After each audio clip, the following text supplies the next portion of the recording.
अर्जुन कह रहे थे कि मैं लड़ाई नहीं करता, क्योंकि वो में सब गुरु हैं, मेरे पिता में हैं, मेरे भाई हैं, मैं व्याकुल हो रहा हूँ, मैं अपने को मार के खुश नहीं रह पाऊँगा।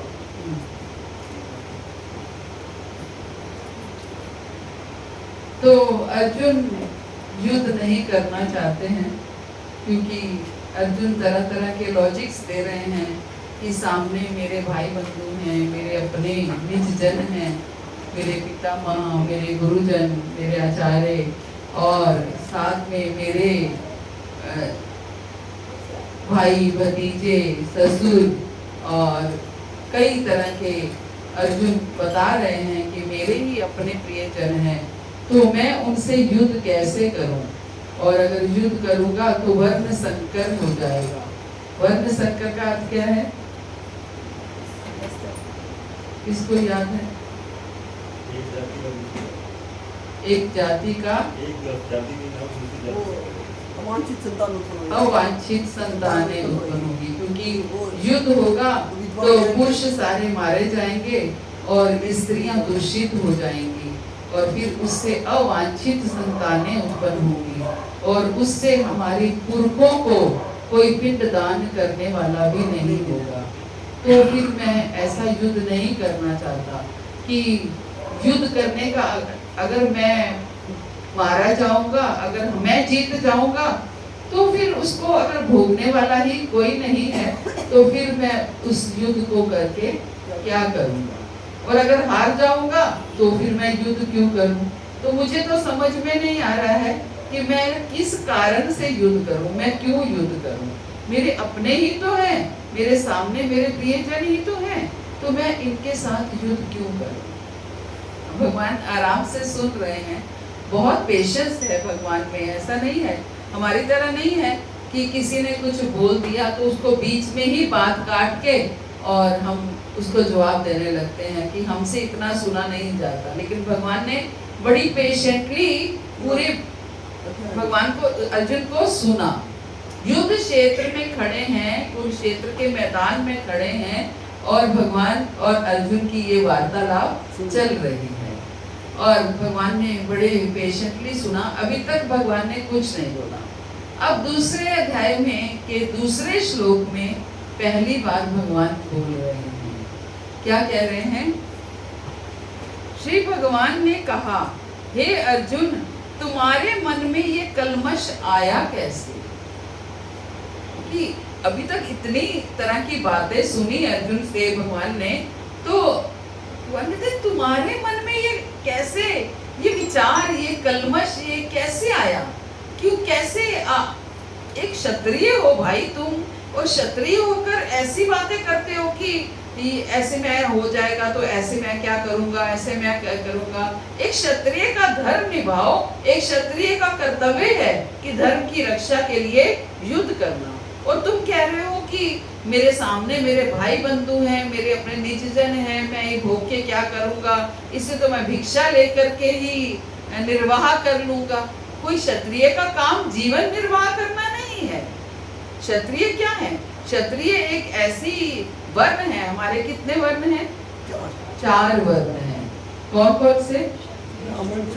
ब्राह्मण, क्षत्रिय, वैश्य और शूद्र।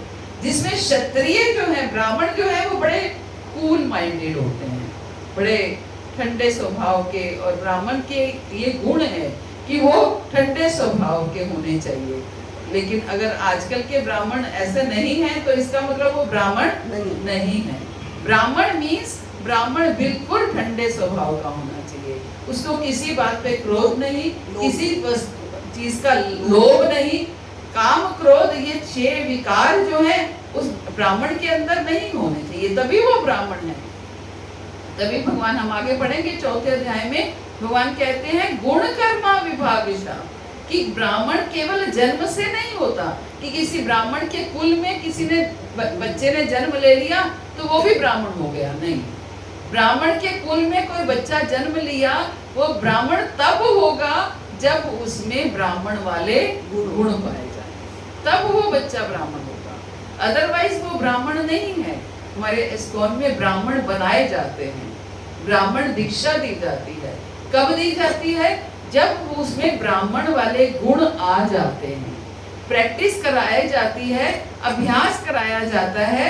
जब एक व्यक्ति में ब्राह्मण वाले गुण आ जाते हैं तो उसे ब्राह्मण दीक्षा दे दी जाती है। ब्राह्मण वाले गुण क्या है? ये 6 विकार में होते हैं। काम, क्रोध, लोभ, ईर्ष्या, अहंकार ना हो, ईर्ष्या ना हो, 6 विकार ना हो।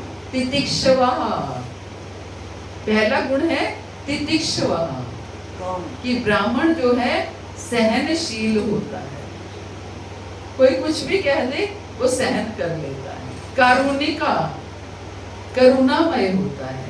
करुणामय कैसे होता है? दूसरों को भक्ति प्रदान करना ही उसका काम है। दूसरों को शास्त्रों का ज्ञान देना, ये उसकी करुणा है कि शास्त्रों को पढ़ाना, भक्ति का ज्ञान देना, ये उसका। तितिक्षवा, कारुणिका, सुहृदा सर्वभूतानां, ये सारे सबसे सुहृद होता है, सबसे प्रेम से बातचीत करने वाला होता है। किसी से कोई लड़ाई झगड़ा नहीं, कोई क्रोध नहीं, कोई लोभ नहीं। जो जिसने दे दिया। आज अगर हम ब्राह्मण देखते हैं तो क्या है, हम थोड़ा सा भी कोई अनुष्ठान कराते हैं तो कहते नहीं, इतना नहीं, इतना, इतना नहीं, इतना।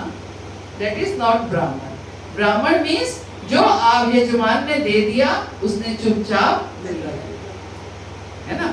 सुहृदम सर्वभूतानां, सबसे प्रेम से बात करना, और सबसे सुहृद मीन्स सबको अच्छे मशवरा देना, अच्छी सलाह देना। किसी को भी लोभ की बात नहीं बताना। किसी ने आकर के अगर समस्या बताई कि मेरी बेटी की शादी नहीं हो रही है, तो वो ये नहीं कहेंगे कि हाँ वहाँ ये चढ़ा दो, वहाँ ये चढ़ा दो। आप बस भगवान का नाम लो, अपने आप सब काम सिद्ध हो जाएंगे। तो इस तरीके से ब्राह्मण जो होते हैं हमेशा सही राह पर लाने के लिए होते हैं, शुद्ध भक्ति प्रदान करने वाले होते हैं। और दूसरा वर्ण है क्या? शुद्ध क्षत्रिय, है ना। क्षत्रिय, क्षत्रिय का कार्य क्या है? धर्म की रक्षा करना। धर्म की रक्षा करने के लिए उन्हें चाहे युद्ध भी करना पड़े, मारना काटना भी पड़े, तो वो मारता काटता है। ये क्षत्रिय का काम है ना। युद्ध भी करना पड़े तो वो यहाँ पर कह रहे हैं कि तुम्हारे मन में ये कलमश आया कैसे? ये उस मनुष्य के लिए तनिक भी अनुकूल नहीं है जो जीवन के मूल्य को जानता है। जो व्यक्ति जीवन के मूल्य को जानता है वो ऐसी बातें नहीं करता। तुमने कैसी बातें कर दी कि सामने मेरे निजजन हैं, ये वर्ण संकर हो जाएगा, मैं भिक्षावृत्ति कर लूंगा। ये तुम जीवन के मूल्य को नहीं जानते हो क्या? तुम्हारा जीवन इतना, तुम एक क्षत्रिय हो, तुम क्या क्या कर सकते हो, लेकिन तुम क्या सोच रहे हो, है ना। यहाँ पर एक शब्द आया है, श्लोक क्या है? श्री भगवानुवाचा कृतत्वा कुष्मलं हृदये विस्मये समुपस्थितम् अनार्यजुष्टम् अस्वर्ग्यम् अकीर्तिं करम अर्जुना। अनार्य, अनार्य का अर्थ क्या है? जो लोग जीवन के मूल्य को नहीं समझते, वे लोग जो जीवन के मूल्य को नहीं समझते। अनार्य बना है आर्य से। हम कहते हैं ना ये आर्य पुत्र। हम अक्सर सीरियल्स में क्या देखते हैं? आर्य पुत्र, आर्य पुत्र बोलते हैं। आर्य पुत्र का अर्थ क्या है? जीवन के मूल्य को, जीवन के मूल्य को क्षत्रिय उसे आर्य।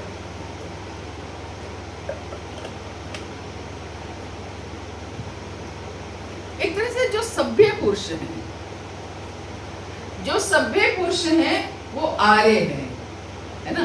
जो सभ्य रहते हैं, केवल नहीं क्षत्रिय, ऐसा नहीं कि केवल क्षत्रिय ही आर्य पुत्र हो सकते हैं।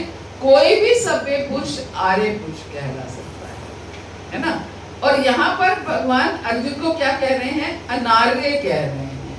मीन्स आर्य का एकदम अपोजिट, उल्टा कह रहे हैं कि तुम, ये तो सभ्य पुरुषों के काम नहीं है कि तुम युद्ध के मैदान में खड़े हो और कुरुक्षेत्र में खड़े हो, युद्ध भूमि में खड़े हो और कह रहे हो मैं युद्ध नहीं करूंगा। ये कोई सभ्य पुरुषों के काम नहीं है कि किस लिए आए, तो तुम युद्ध करने के लिए हो, युद्ध के लिए तैयार होकर के आए हो और केवल ये देख करके ये सामने मेरे अपने जन हैं तो आप युद्ध नहीं करोगे, ये कैसे संभव है?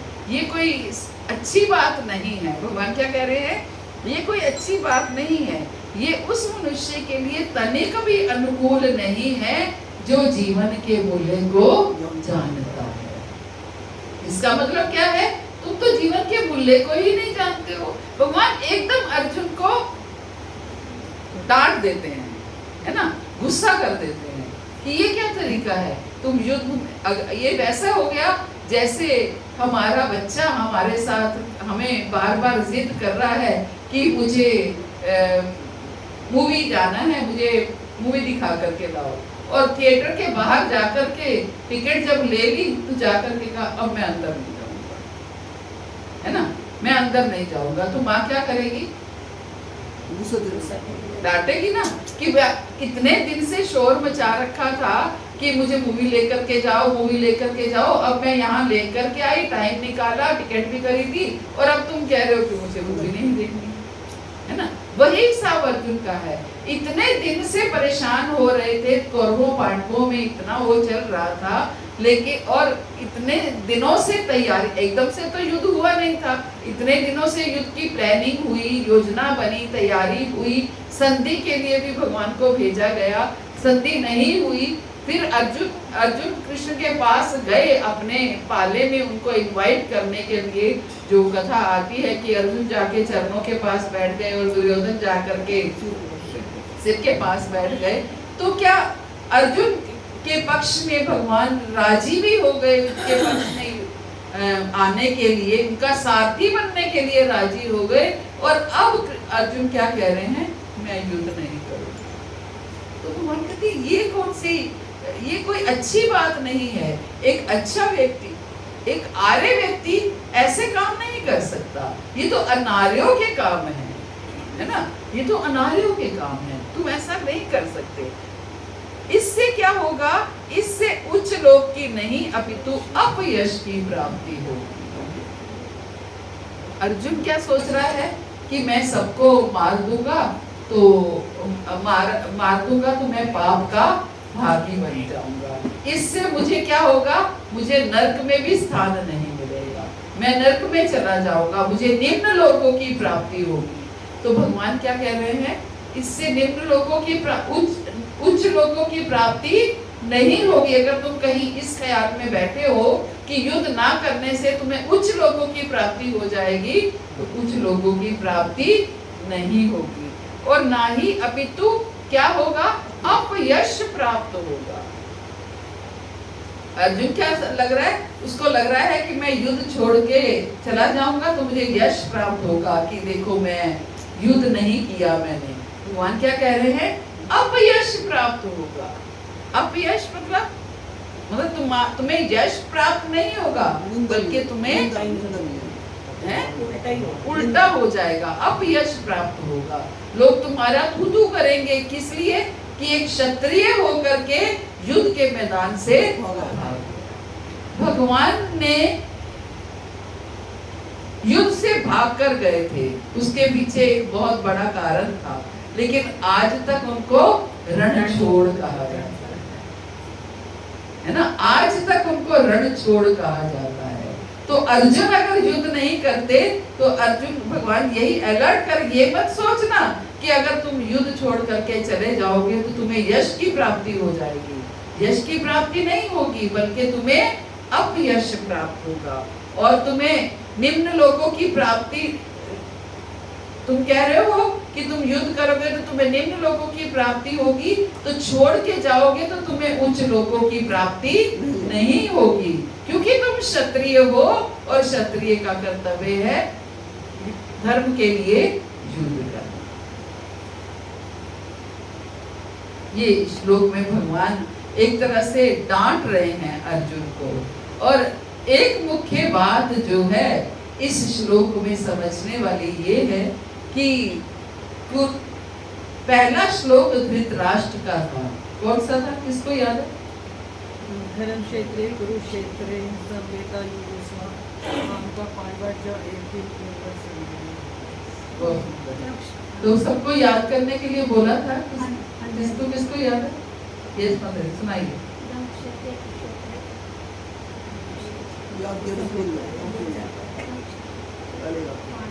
गाइए मेरे पीछे। धर्म क्षेत्रे कुरुक्षेत्रे संवेतायुयुत्सवा मामका पांडवाश्चैव किम कुर्वन् संजया। तो पहला अध्याय खत्म हो गया है, केवल एक श्लोक हमने कंठस्थ कराया है पहले अध्याय का। तो आपको अच्छे से इसको कंठस्थ करना है, तो ताकि कोई आपसे पूछे आपने गीता पढ़ी है, हाँ मुझे पहला श्लोक कम से कम आता है। तो गीता क्लास अटेंड करने का लाभ यही है, कम से कम हमें हर अध्याय में से एक दो श्लोक तो कम से कम याद हो। तो भगवान जब धृतराष्ट्र ने ये श्लोक बोला, ये शब्द बोले, तो क्या बोला गया? धृतराष्ट्रवाच। बीच में संजय के भी श्लोक आए, तो क्या लिखा हुआ है? संजयवाच। अर्जुन का श्लोक आया तो क्या बोला गया है? अर्जुनोवाच। तो फिर इस हिसाब से तो अब ये पहला श्लोक आया है जिसमें जो किसका है? कृष्ण का। ये पहला श्लोक जो आया है, ये दूसरे अध्याय का दूसरा श्लोक, ये किसने बोला है? कृष्ण ने बोला है। कृष्ण का पहला श्लोक है। तो क्या जैसे संजय वाच, धृतराष्ट्र वाच और अर्जुनोवाच, तो इसमें क्या होना चाहिए था? कृष्ण वाच। लेकिन क्या आ रहा है? श्री भगवानुवाच। श्री भगवानुवाच। कृष्णवाच नहीं आता है, क्या आता है? श्री भगवानुवाच। तो क्या समझाना चाहते हैं व्यासदेव जी इससे? भगवत गीता किसने लिखी? व्यासदेव जी ने लिखी। सारे शास्त्र व्यासदेव जी ने लिखे। कौन कौन से? कितने शास्त्र हैं हमारे? वेद कितने हैं? 4 वेद हैं। पुराण कितने हैं? 18 पुराण हैं। उपनिषद कितने हैं? 108 उपनिषद हैं। 4 वेद हैं, 18 पुराण हैं और 108 उपनिषद हैं। ये सारे शास्त्र वेद व्यास जी ने लिखे। तो ये सारे शास्त्रों की रचना वेद व्यास जी ने की, और जिसने जिसने जो जो डायलॉग बोला उसके आगे उसका नाम लिखा। धृतराष्ट्र के डायलॉग के आगे धृतराष्ट्रवाच लिखा, और संजय के डायलॉग के आगे संजयवाच लिखा, और अर्जुन के डायलॉग के आगे अर्जुनवाच लिखा। तो फिर तो कृष्ण के डायलॉग के आगे कृष्णवाच लिखना चाहिए था, लेकिन क्या लिखा? श्री भगवानुवाच। ये समझाने के लिए कि कृष्ण ही भगवान है। इस बात को समझ करके अगर गीता को पढ़ोगे तो गीता समझ पाओगे। इस बात को जान करके अगर गीता को पढ़ोगे, गीता को समझने का प्रयास करोगे, तो गीता को समझ पाओगे। अदरवाइज गीता को समझना, बहुत से लोग कहते हैं माता जी गीता समझ में नहीं आती, सिर के ऊपर से चली जाती है। अगर इस बात को समझ जाओगे कि कृष्ण भगवान है, तो गीता आसानी से समझ में आ जाएगी। लेकिन अगर ये, इसलिए पहले एक ये श्लोक दिया गया जिसमें श्री भगवानुवाच दिया गया। अगर कृष्ण को भगवान समझ करके हम समझेंगे गीता को, तो गीता आसानी से समझ में आ जाएगी। क्योंकि कृष्ण पूरे भगवत गीता में बहुत जगह पर ऐसा बोलते हैं, मेरे भक्त बनो, मेरी पूजा करो, मेरा चिंतन करो, मुझे नमस्कार करो। तो अगर हम भगवान कृष्ण को भगवान नहीं समझेंगे, तो हम ये कहेंगे कृष्ण तो बस अपनी पूजा करवाते रहते हैं, कृष्ण तो बस अपने भक्त बनवाते रहते हैं, कृष्ण तो कहते हैं किसी और देवी देवता की पूजा ही ना करो। तो किस लिए भगवान कहते हैं ये हमें समझना पड़ेगा। भगवान कोई भी बात घुमा फिरा करके नहीं करना चाहते, सीधे स्पॉट बात करना चाहते हैं ताकि आपका कल्याण हो। गीता किस लिए है? हमारा कल्याण करने के लिए, है ना। इसीलिए भगवत गीता को हिंदुओं की धार्मिक पुस्तक की उपाधि दी गई। हमारे 4 वेद हैं, 18 पुराण हैं, 108 उपनिषद हैं। इसके अलावा रामायण है, महाभारत है और भी कई कुछ, जैसे भागवत महापुराण है। भागवत महापुराण है, लेकिन उसको भी धार्मिक पुस्तक की उपाधि नहीं दी। आज जगह जगह अगर कथा होती है, गीता की कथा नहीं होती, किसकी होती है? भागवत कथा होती है ना। लेकिन फिर भी धार्मिक पुस्तक किसको डिक्लेयर किया गया? गीता को किया गया। हमारे प्रेमानंद महाराज जी करते हैं, ज्ञानानंद महाराज जी वो करते हैं गीता को। करने को तो हमारे स्कूल में तो डेली गीता का कथा होती है, लेकिन आम एक जनरली मैं बता रही हूँ कि आम आपको गीता की कथा होती नहीं मिलेगी, भागवत कथा होती हुई। जैसे कई गुरु होते हैं जो कर रहे हैं, हाँ, वो बात अलग सारी भागवती करती है ना। लेकिन गीता, लेकिन धर्म पुस्तक गीता को डिक्लेयर किया गया। क्यों? क्योंकि गीता में ही भगवान ने एकदम साफ स्पष्ट शब्दों में कह दिया कि अगर मुझे भगवान समझ पाओगे तो गीता को समझ पाओगे, अदरवाइज गीता को समझना मुश्किल है ना। आगे क्या कहते हैं भगवान? हे पृथा पुत्र, इस हीन नपुंसकता को प्राप्त मत हो। क्या कह रहे हैं? अर्जुन को नपुंसक कह रहे हैं, क्योंकि अर्जुन युद्ध छोड़ के भागना चाहता है। नपुंसक हो क्या? क्योंकि गुस्सा कर रहे हैं, डांट रहे हैं, गाली दे रहे हैं एक तरह से, है ना। युद्ध छोड़कर जो भागना चाह रहे हो, इस हीन नपुंसकता को प्राप्त मत हो, ये तुम्हें शोभा नहीं देता। हे शत्रुओं के दमन करता, हृदय की क्षुद्र दुर्बलता को त्याग कर युद्ध के लिए खड़े हो। हृदय की क्षुद्र दुर्बलता, तुम्हारा हृदय दुर्बल है। दुर्बलता को क्या कहा गया? क्षुद्र दुर्बलता। एक क्षत्रिय के लिए दुर्बलता क्या है? शूद्र है। शूद्र है मीन्स निम्न है ना, निम्न है। एक क्षत्रिय को दुर्बलता शोभा नहीं देती है। एक शूद्र व्यक्ति को दुर्बलता शोभा देती है। शूद्र व्यक्ति कैसे हाथ जोड़ करके खड़ा रह सकता है? क्योंकि उसका कार्य क्या है? सेवा कार्य है। शूद्र का कार्य क्या है? सबकी सेवा करना। लेकिन क्षत्रिय का कार्य क्या है? क्षत्रिय तो एक सरदार, रोबदार व्यक्ति होना चाहिए, है ना। तो तुम जो ये दुर्बलता दिखा रहे हो, ये शूद्र दुर्बलता है, ये तुम्हें शोभा नहीं देती है। इसलिए इस दुर्बलता का त्याग करके युद्ध के लिए खड़े हो जाओ। अब इतनी डांट पड़ रही है तो अर्जुन फिर भी समझ नहीं पा रहे हैं। क्या कह रहे हैं? हे शत्रुहंता, हे मधुसूदन, मैं युद्ध भूमि में किस तरह भीष्म द्रोण जैसे पूजनीय व्यक्तियों पर उलट करके बाण चलाऊं? कैसे करूं? मेरे सामने मेरे भीष्म पितामह मेरे पितामह हैं, जिन्होंने मेरे को उंगली पकड़ करके चलना सिखाया है। मेरे सामने पूजनीय व्यक्ति हैं, मेरे सामने गुरु द्रोणाचार्य, जिन्होंने मुझे ये धनुष पकड़ना सिखाया है। क्या मैं उन्हीं के ऊपर धनुष चला दूं? कैसे करूं? ये मेरे से नहीं हो पाएगा, ये मेरे से नहीं हो पाएगा। ऐसे महापुरुषों को जो मेरे गुरु हैं, उन्हें मार कर जीने की अपेक्षा इस संसार में भीख मांग कर खाना सही है। क्या कह रहे हैं कि इस संसार में जो ये महापुरुष हैं, जो मेरे गुरुजन हैं, इनको मार करके जीने की अपेक्षा मैं भीख मांग कर खा लूं। लेकिन भगवान क्या समझाना चाह रहे हैं?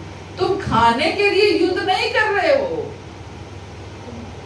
तुम किसके लिए युद्ध कर रहे हो? न्याय के लिए युद्ध कर रहे हो, धर्म की रक्षा के लिए युद्ध कर रहे हो। इससे भगवान हमें ये सिखाना चाह रहे हैं कि ये नहीं कि जरूरी मुझे लाभ हो रहा हो तो मैं तब कुछ बोलूं। अगर हम कहीं अन्याय होता हुआ देखें तो हमारा कर्तव्य है कि हम भी बोलें, है ना। हमें भी बोलना हमारा कर्तव्य है जहां अन्याय हो रहा हो। न्याय की रक्षा करना एक क्षत्रिय का कर्तव्य है। क्या कह रहे हैं? उन्हें मार कर जीने की अपेक्षा इस संसार में भीख मांग कर खाना अच्छा है। भले ही वो सांसारिक लाभ के इच्छुक हों, किंतु हैं तो गुरुजन ही। क्या लॉजिक दे रहे हैं? भले ही उनको सांसारिक लाभ की इच्छा है। सांसारिक लाभ की इच्छा है क्या? क्योंकि वो हस्तिनापुर की राजगद्दी के साथ जुड़े हुए हैं, इसलिए उनको सांसारिक लाभ की इच्छा है, लेकिन फिर भी हैं तो मेरे गुरुजन ही। यदि उनका वध होता है तो हमारे द्वारा भोग्य प्रत्येक वस्तु उनके रक्त से सनी होगी। अगर अर्जुन के डायलॉग सुनते हैं तो क्या लगता है? सही कह रहा है, बिल्कुल सही कह रहा है कि क्या लाभ होगा ऐसे युद्ध से। अगर कुछ प्राप्त हो भी जाएगा तो उनके द्वारा भोग्य हर वस्तु, जो राजपाट मिल जाएगा, वो राजपाट भोगने को जो मिलेगा वो किसके रक्त से सना हुआ होगा? उनके गुरुजनों के, उनके पितामह के रक्त से सना हुआ होगा। युद्ध नहीं करना, है ना। मैं ये युद्ध नहीं करना चाहता। हम ये भी नहीं जानते कि हमारे लिए क्या श्रेष्ठ है, उनको जीतना या उनके द्वारा जीते जाना। क्या कह रहे हैं अर्जुन? मुझे तो ये भी नहीं पता कि क्या बेटर है, कि उनको जीतना बेटर है या उनके द्वारा जीता जाना बेटर है। वो जीत जाएं ये अच्छा है या हम जीत जाएं ये अच्छा है? क्योंकि हम जीत जाएंगे तो क्या होगा? ये मारे जाएंगे, तो मेरे पास जो भी भोग्य वस्तु आएगी वो इनके रक्त से सनी हुई होगी। और अगर मैं चाहूं कि ये जीत जाए तो फिर हम मारे जाएंगे, तो फिर युद्ध करने का लाभ ही क्या है? तो इसलिए अर्जुन क्या कह रहे हैं? मुझे तो ये ही नहीं पता कि क्या श्रेष्ठ है, उनके द्वारा जीतना या उनके द्वारा जीता जाना।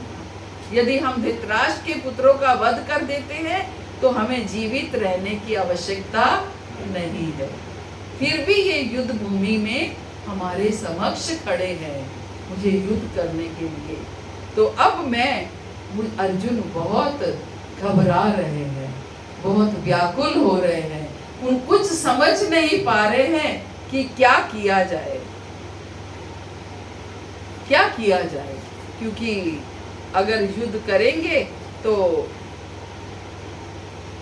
दोनों में से एक पार्टी तो मारी ही जाए, है ना।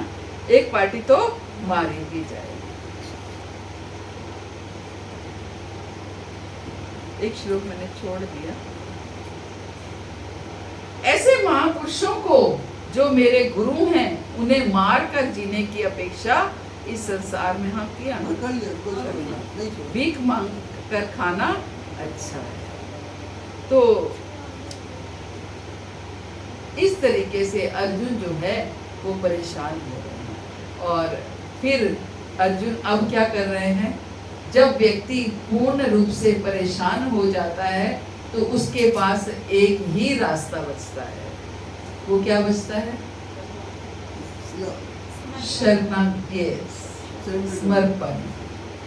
समर्पण। जब चोर पुलिस के से भागता रहता है, इधर से छिप गया, उधर से छुप गया, कहीं पीछे चला गया, कहीं भी चला गया, लेकिन अब कोई रास्ता नहीं है, हर जगह पुलिस है, नाकेबंदी हो रखी है, तो अब क्या है? अब एक ही रास्ता है, समर्पण, सरेंडर।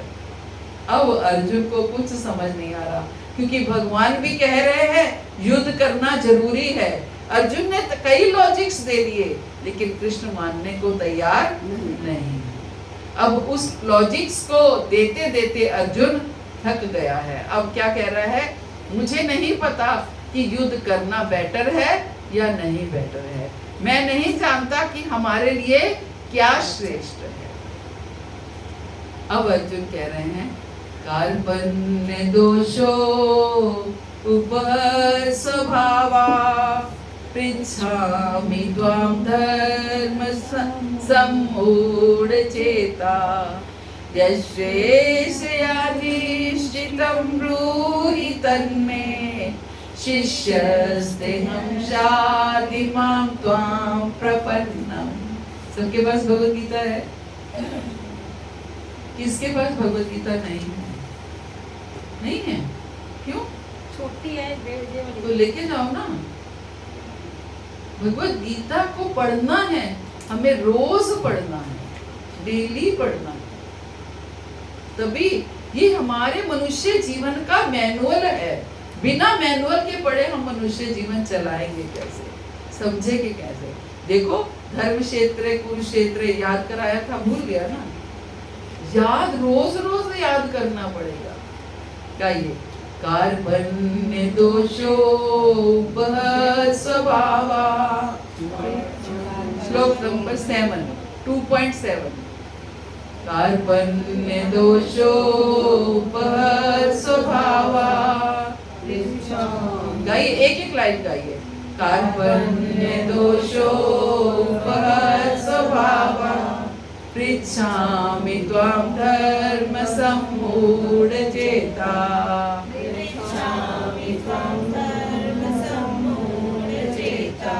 यश्रेष्ठया निश्चितं ब्रूहि तन्मे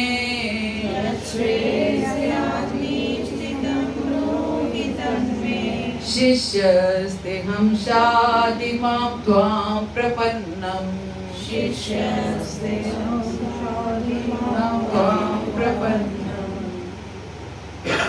अब मैं अपनी कृपण दुर्बलता के कारण अपना कर्तव्य भूल गया हूँ। अर्जुन स्वीकार कर रहे हैं कृपण दुर्बलता, मेरे अंदर दुर्बलता आ रही है और मैं अपना कर्तव्य, एक क्षत्रिय का कर्तव्य भूल गया हूँ और सारा धैर्य खो चुका हूँ। ऐसी अवस्था में मैं आपसे पूछ रहा हूँ कि मेरे लिए क्या श्रेष्ठ है।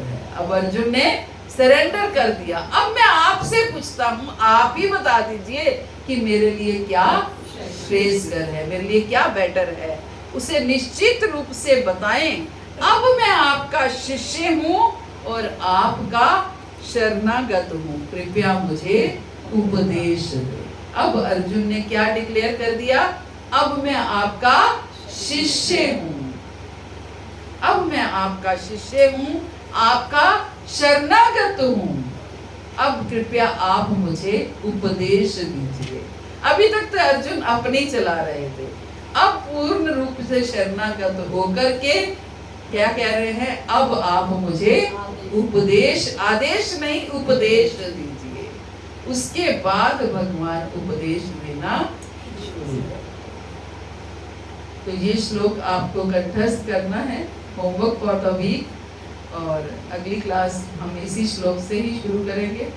और प्लीज ये श्लोक अच्छे से पढ़िए और कंठस्थ कीजिए। जिसके पास भगवत गीता नहीं है वो भी भगवत गीता लेकर के जाइए, ताकि भगवत गीता घर में होती है, उसको देखकर भी हमारा कल्याण हो जाता है, दर्शन करने से भी हमारा कल्याण है।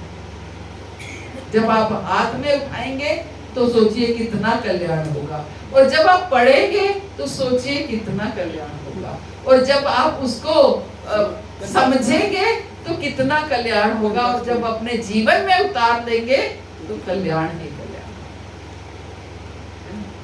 तो कम से कम पहला स्टेप तो कीजिए, भगवत गीता को ले जाइए, पढ़ने का प्रयास कीजिए और श्लोक कंठस्थ। हरे कृष्णा। श्री प्रभुपाद की जय, गुरु महाराज की जय। आप सब भक्तों की जय।